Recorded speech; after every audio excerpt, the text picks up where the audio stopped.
Story 1. Smartphone addiction may go unnoticed, but it is widespread. Almost constantly in hand, it leads to an endless cycle of taps and swipes, triggering dopamine as we move from app to notification. It influences our daily habits more than we acknowledge, with a hold that is difficult to break due to its deep integration into how we work, socialize, and relax. Story 2. Probably food addictions because you have to eat. Thank you for the award. It is my first one ever. Thank you all for the awards. I have 6 now. This is lovely. I'm glad this post generated discussion about this. I too have my issues with food, and it's not the best. Story 3. I was a heavy smoker for 15 years and quit cold turkey. I was never addicted to pornography and I overcame a cocaine habit. Being a high-functioning alcoholic is something I may never be able to overcome. Trying to quit drinking causes me significant physical and mental pain, and it doesn't really affect my life right now, so I justify not putting myself through it. I know I am shortening my life by not quitting, but I still cannot do it. Story 4. Self-isolation. Once you see how peaceful it is to be alone, building relationships can seem exhausting. Story 5. I work in a gambling establishment. I see the same faces almost every day for 6 years. The last week of every month, we are nearly empty. On the first day of paychecks, there they are again. Story 6. Alcohol is significant because it is one of the few substances where withdrawal can be fatal. Additionally, it is a drug that is socially acceptable, leading to pressure to participate in various social situations. Story 7. I was addicted to some of the worst drugs, and nicotine, while not the most damaging, was by far the hardest to quit. Story 8. This is specifically my experience and may not apply to everyone. I am a diagnosed narcissist in recovery, and letting go of my addiction to people's approval has been harder than overcoming cocaine or opioids. When you have a disorder defined by an unhealthy and destructive need for attention and approval, it is very difficult to rewire your brain to not crave that addiction. Having been addicted to both drugs and successfully quit both, the need for approval has been the most challenging addiction. Story 9. My friend was a social worker who worked in a women's sober living facility and rehabilitation program exclusive to low-income women and led group therapy. According to her, alcohol was the most prevalent substance, followed by cocaine. She mentioned that nothing else even came close. She stated that those women had very low outcomes in the program and were the most troubled when they entered, having driven their lives into the ground. I know several people who have been addicted to methamphetamine and some to heroin, and they not only pulled themselves out but also have zero interest in using again. 2 of my closest friends were addicted to methamphetamine for years, contracted HIV, and disconnected from their families. Both have been in recovery for over a decade, have amazing jobs and very strong relationships. Speaking as an alcoholic myself, I've never met another who isn't constantly thinking about drinking all day, every day. Even people I know in recovery who haven't drunk for years tend to slip up occasionally and are constantly battling their cravings. I've found that overcoming alcohol addiction is often easier if it is co-occurring with another issue, meaning it is paired with something else. I've had a few friends who were addicted to both alcohol and prescription pills or alcohol and methamphetamine, and they were able to quit both much more easily. Story 10. If you can make it through the initial withdrawal period and manage your triggers afterward, you can overcome nearly any addiction. However, you cannot withdraw from food in the same way you can from nicotine, alcohol, pornography, or video games. You have to eat. Overcoming a food addiction means rewiring your brain in significant ways, and it typically takes years to achieve. Story 11. Whichever option you prefer most, it should fulfill a need for you. Everyone is different. If alcohol, food, pornography, heroin, nicotine, or internet validation soothes your pain, calms your anxiety, or fills a void, that will be the addiction hardest for you to stop. None of us are the same. Some people drink for a period and then simply stop. Others cannot and continue until their liver fails. Some individuals walk away from cigarettes in their 20s and never look back, while others smoke until they succumb to cancer. Additionally, for those who do stop, the motivation to quit will vary from person to person. Addiction is highly personal, so you cannot definitively say that opioids, alcohol, benzodiazepines, or nicotine is the hardest to quit? It largely depends on the individual and their personal story. Story 12. To be honest, procrastination and laziness make it easy to create excuses and postpone tasks simply because of a lack of motivation. I kept giving myself various reasons for not going to the gym, studying, or getting up. It wasn't until I actually started going that I realized I could have and should have done it a long time ago. Story 13. Depressing as it is, self-harm is something people do not always think of as addictive, but it is. It can be very hard to overcome. Sometimes you may think you have conquered it, but in reality, it has likely transitioned to a different, less obvious method. Story 14. Food is essential. You can't just give it up. You have to learn to microdose for life while still wanting to enjoy it fully. Story 15. Fentanyl. If you do not use it, you can experience severe gastrointestinal distress and extreme pain. With many chemical addictions, there comes a point where you feel you must use just to feel relatively normal. Some people refer to using as getting better. Story 16. Alcohol is one of two substances where withdrawals can be fatal. I tried to quit cold turkey to overcome a fifth-per-day addiction that lasted about 18 months. I began experiencing acute withdrawals and eventually had auditory hallucinations. I decided to drink a few to alleviate the symptoms. Eventually, I had to taper at home using a harm reduction strategy, which took me nearly a month. I still experienced severe night sweats and nausea for close to a month afterwards. The habit itself was the hardest part to break. I have never really used hard drugs, but at my worst, I felt like a dependent. I planned my entire day around my alcohol consumption because I had to.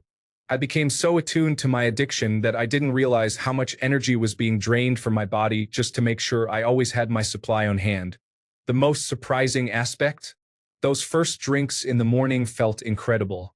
My body let out a sigh of relief, provided I managed to sleep through the initial acute withdrawal symptoms. I normally couldn't, so I would need a small amount to fall back asleep. However, I was constantly trying to catch up, worried about entering withdrawal again. It was a horrible experience, and I do not recommend it at all. It is astonishing how quickly it escalates. You go from thinking, oh, I'll just have a drink at lunch, to realizing, that drink with my orange juice in the morning feels amazing. This is like a cheat code. Why doesn't everyone do this? Eventually, you find yourself hiding bottles around your home, in your car, and at work. Story 17. Nail biting. You don't have to leave the house to buy anything. You bite your nails without realizing it. For 32 years, nothing has worked. Story 18. I quit taking Xanax cold turkey, and it almost killed me.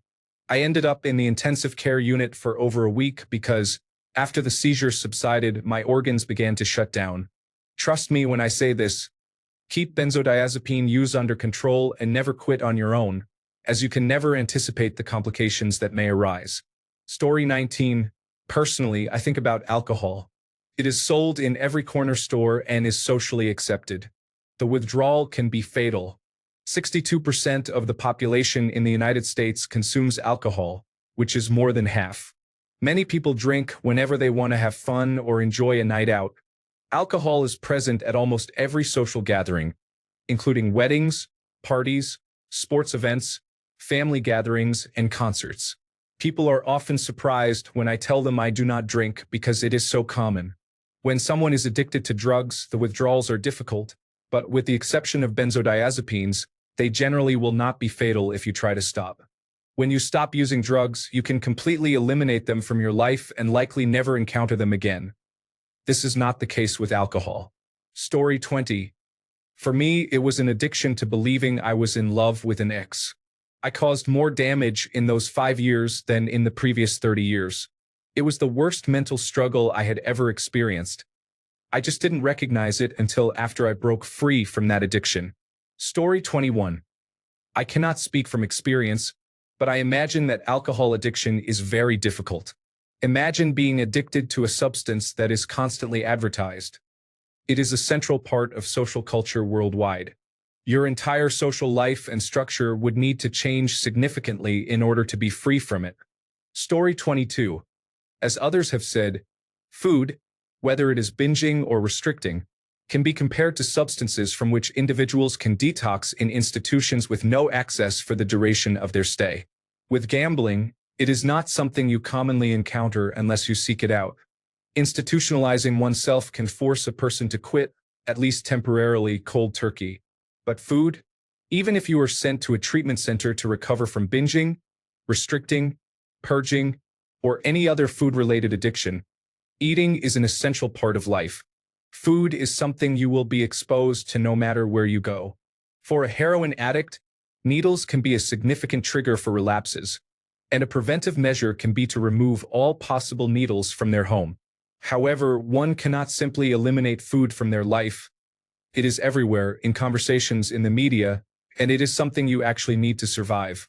That is why I believe it is the hardest addiction to overcome, because food is an inescapable part of life, making it much more challenging to start moderating when the temptation is constantly present. Story 23. I would say pornography is prevalent and constantly pushed in our faces everywhere. Unless you stay in your house all day and don't use television, the internet, or music, you'll be exposed to it. Story 24. Adderall and stimulant drugs increase productivity, socialization, general well-being, and confidence. However, once you stop using them, the opposite occurs for months until you return to your baseline state. The level of care you had while on stimulants contrasts sharply with the indifference experienced afterward. Now, you find yourself in a career and life that you can only sustain with stimulants. It feels like a deal with the devil every time. Story 25. I quit smoking after 30 years and overcame bulimia without looking back. Alcohol has been the most challenging. Story 26. Sugar. I don't think I have gone a week without some form of processed sugar in my foods or drinks. My sugar cravings are intense. I eat raw honey or fruits to satisfy them. But even then, somewhere in the week, I end up having some chocolate or a nice cold cola. Story 27.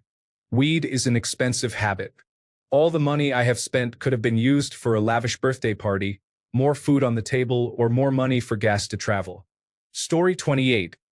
I watch adult content regularly and do not date. I believe that is an issue. 35. I feel I should have been married by now. Story 29. Meth was easier than cigarettes. I have been clean for 5 years now, off the meth, and I replaced cigarettes with a vape. Story 30. I worked at an addiction treatment center for mothers with their children for about 6 to 7 years. I have seen mothers overcome heroin, fentanyl, methamphetamine, benzodiazepines, and more, while escaping from horribly abusive, codependent relationships. However, I have also witnessed them hand me their infant and leave abruptly simply because they missed a smoke break or were upset that they weren't allowed to vape. Story 31. I would rank the pantheon of addictions as benzodiazepines, heroin, opioids, alcohol, methamphetamine, cell phones, sugar, food, and gambling. It's difficult to determine their order since everyone's experience is different. Story 32. I'm a gay man who was able to stop using drugs and drinking, but sexual encounters were the addiction that was the hardest, especially in my 20s. Let's just say I have a guardian angel after all the risky sex I had. I am definitely much more aware and smarter at 34. Story 33. Serial killing. Once you open that door, it's hard to shove the skeletons back in your closet. I was finally able to confront mine a few years ago. Story 34. The ones that are legally always within reach are cigarettes, alcohol, and gambling. While others may be stronger, you don't see heroin advertisements or heroin at the grocery store. Sometimes I wonder if all the drugs in the media are their advertisements. Story 35. Benzodiazepines and alcohol are the most dangerous substances to be addicted to. The withdrawal symptoms from these substances can actually be life-threatening. I would say benzodiazepines, alcohol, and heroin are the most difficult addictions to overcome. I find it amusing that some people comment with trivial substances like sugar and nicotine. They do not understand the true challenges of addiction. Story 36. Gaming allows you to detach from reality, sometimes leading you to forget to eat. The screen light can keep you awake even when you are tired. This is especially true for games that have no ending. Story 37. Smoking has been a difficult on and off relationship for me. It helped me cope with the stress and pressures of work while growing up. I don't smoke anymore, but there are days when the temptations can feel overwhelming. These aren't even bad days. They are times when I'm going out and feeling successful, leading me to think I can get away with having a cigarette or two. Story 38. I will share my experience with alcohol. I didn't drink nearly as long or as much as many severe alcoholics, but I still drank consistently for a significant number of years. I stopped when my body started to be truly affected by it, experiencing weight gain, intense headaches even after hydrating, depleted vitamins, limb and nerve pain, and passing out randomly after drinking. I was becoming non-functional. The thing is, after you start feeling those effects, they don't go away immediately when you quit. Aside from the mental challenges of quitting, you'll still experience symptoms like nerve pain, and it takes time for vitamins to rebuild. This can lead you to think that maybe you could start drinking again to feel normal. Each time I approached a milestone during the first 100 days, like 15, 30, 45, 60, 90, or 100 days, the urge would come back when it otherwise wasn't present, and my body would try to convince me that it was hurting and that I should return to normal by drinking again. By now, most of my nerve pain has actually gone away, which I'm grateful for, but it took about 5 to 6 months to reach this point.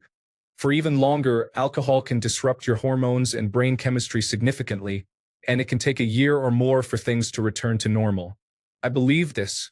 I reached 7 months of sobriety a few days ago, and while I'm slowly getting better, I still often feel depleted of dopamine, especially around the time I used to drink at night. Sometimes, I find myself sitting here without any motivation to do anything, even sleep. It has been challenging.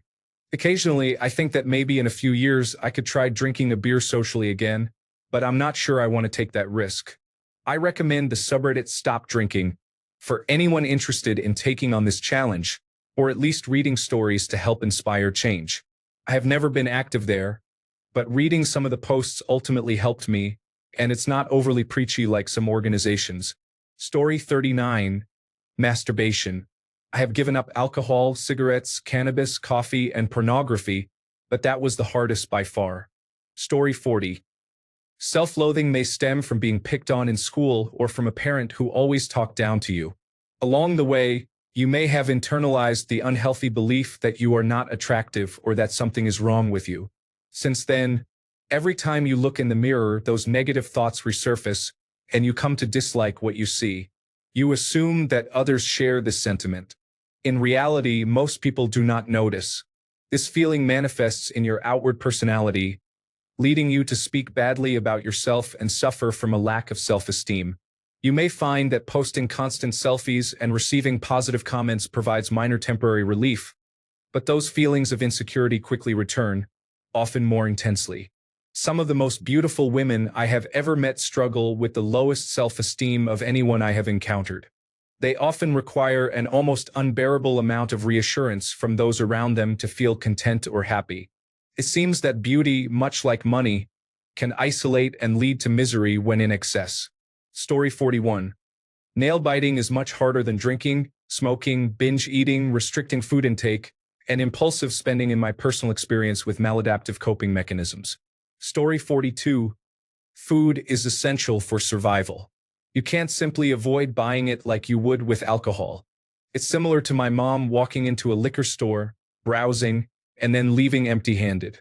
Story 43. Vaping feels like having a second cell phone that can be used anywhere. I take a hit as soon as I wake up, and if I lose it, I frantically search the house. Story 44.